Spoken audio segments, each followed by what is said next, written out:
d'abord, je pense que ce projet de loi est le symptôme d'une société devenue très immature, qui érige le désir et la volonté en droit, qui refuse d'envisager les conséquences de ses actes et qui privilégie le principe de plaisir sur le principe de réalité.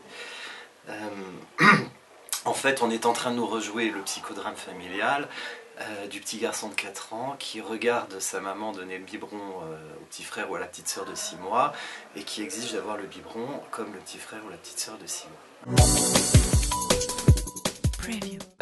Ce que je pense de ce projet, c'est qu'il change complètement la nature du mariage. C'est-à-dire que le mariage actuellement, il est centré sur l'enfant. D'ailleurs, on nous dit constamment que beaucoup d'enfants, de plus en plus d'enfants naissent hors mariage, mais les couples actuellement ne s'y trompent pas, c'est-à-dire que les couples qui ont eu 1 ou 2 enfants, très souvent décident de régulariser leur situation, et d'ailleurs ils nous le disent, c'est pour les enfants qu'on s'est marié. Donc ce qui donne son sens actuellement au mariage, ce qui centre le mariage actuellement, c'est l'enfant. En ouvrant la perspective du mariage et des couples qui sont par nature stériles, on ne centre plus le mariage sur l'enfant, mais sur le sentiment amoureux. Et donc le sentiment amoureux est premier, c'est-à-dire qu'on va positionner le sentiment amoureux avant l'enfant, et donc on va faire de l'enfant quelque chose de secondaire par rapport au sentiment.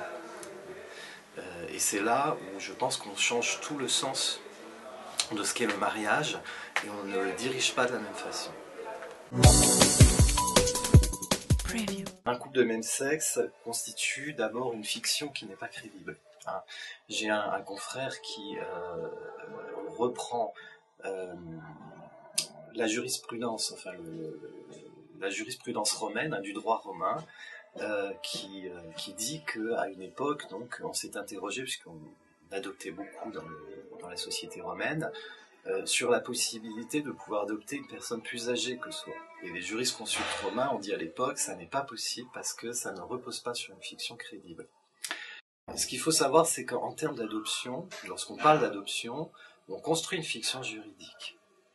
Donc on va construire une fiction dans laquelle l'enfant va être coupé de ses origines biologiques et on va lui attribuer des origines fictives. Bon.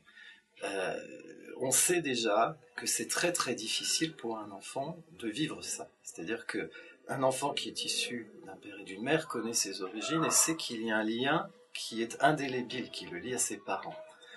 L'enfant qui est adopté, il sait que ce lien n'existe pas. C'est-à-dire que le lien qui le lie à ses parents adoptifs est un lien déjà de volonté. Donc c'est déjà une première chose très difficile à vivre et beaucoup d'enfants adoptés testent ce lien par des tas de troubles généralement de comportement, par des comportements d'opposition, par des comportements où ils vont chercher à mettre à mal ce lien pour que le parent puisse démontrer que ce lien est solide. Ils ont besoin de tester la solidité de ce lien. Quand en plus ce lien n'est pas crédible, c'est-à-dire ne constitue pas une fiction crédible, on rajoute une difficulté par rapport à l'enfant.